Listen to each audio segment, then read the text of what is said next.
All right, Tesla stock is on the list for today's video, guys. We're going to break down everything that you need to know about Tesla, a more in-depth breakdown for today's video, which I haven't done one of these on Tesla in quite some time. So we'll break down everything that you need to know about revenue, how it's broken down by segment, and of course, we'll talk about the income statement, full self-driving, vehicle production versus deliveries, and kind of where I see things going in the short term and of course the long term. And later in the video, we'll break down what I'm looking to do. Am I buying Tesla, selling it, staying away from it? So jam-packed video. Hit the like button, guys. Make sure to subscribe. And of course, take a sip of your coffee. I'm almost out of my double espresso here, guys. Might be time for another one. But either way, cheers. Let's dive right into the video. And the platform that you guys see right here is megacharts.com.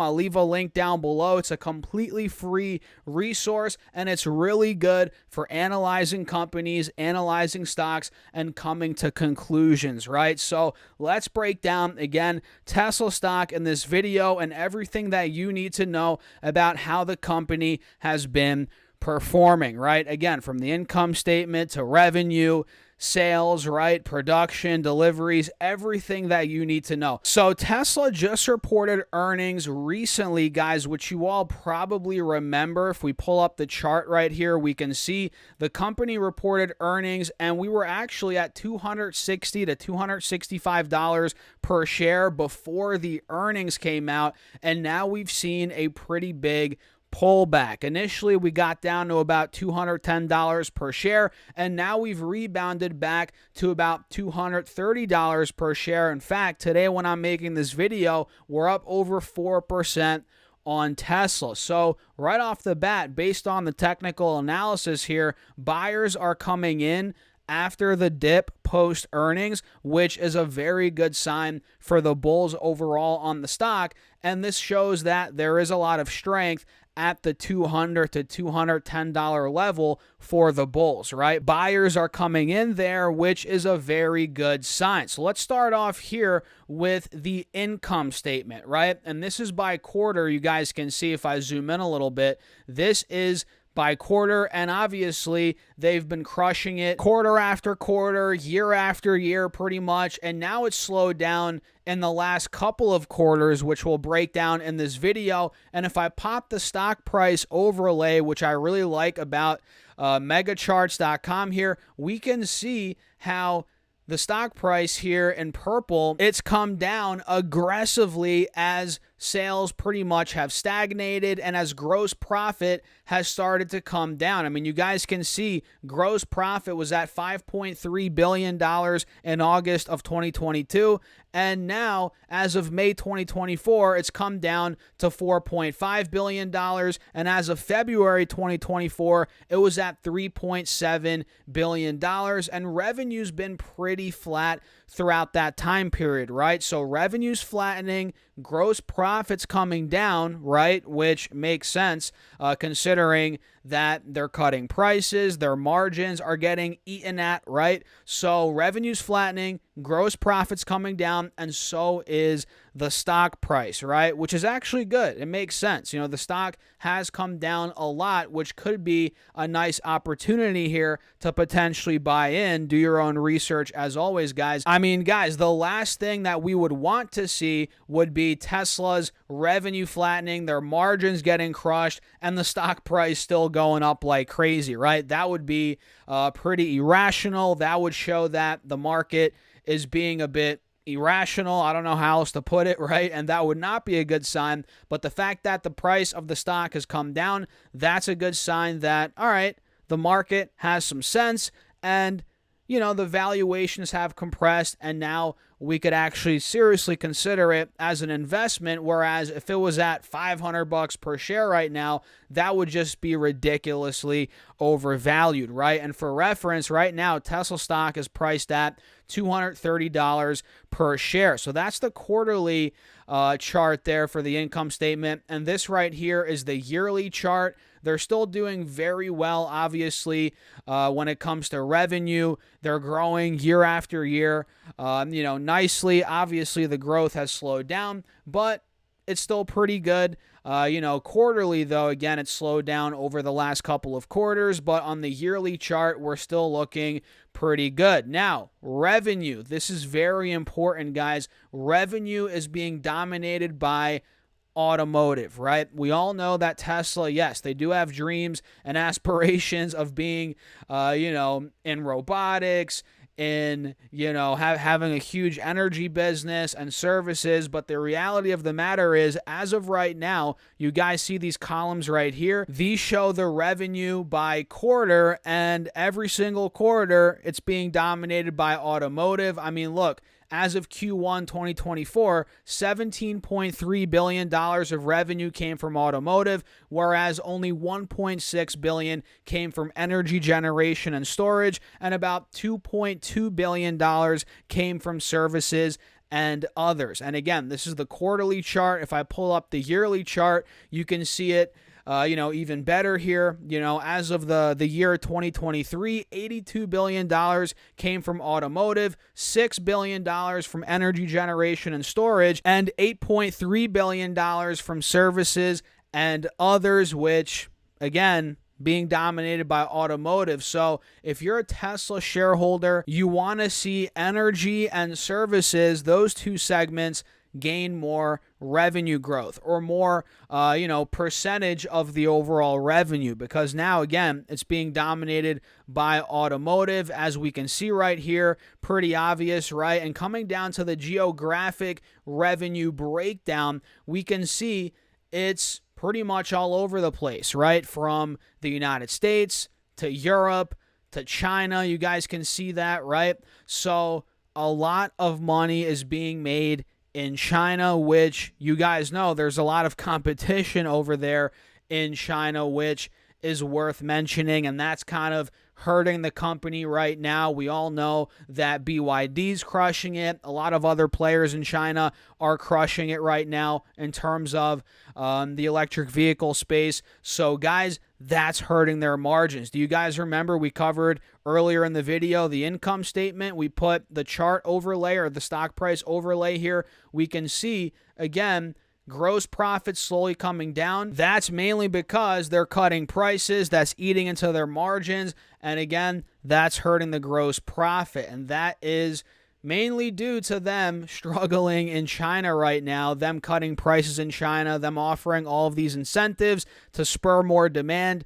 And we'll see if that happens. We'll see if that, plays out over the next couple of quarters, if all these incentives they're offering end up spurring demand. And if we come down here to unit sales by model type, we all know at this point Model Y is dominating, no doubt about it. You guys can see Model Y and Model 3 by far and away are dominating. We have the Model Y here in green. We have the dark blue here is the Model 3 in the columns here, guys.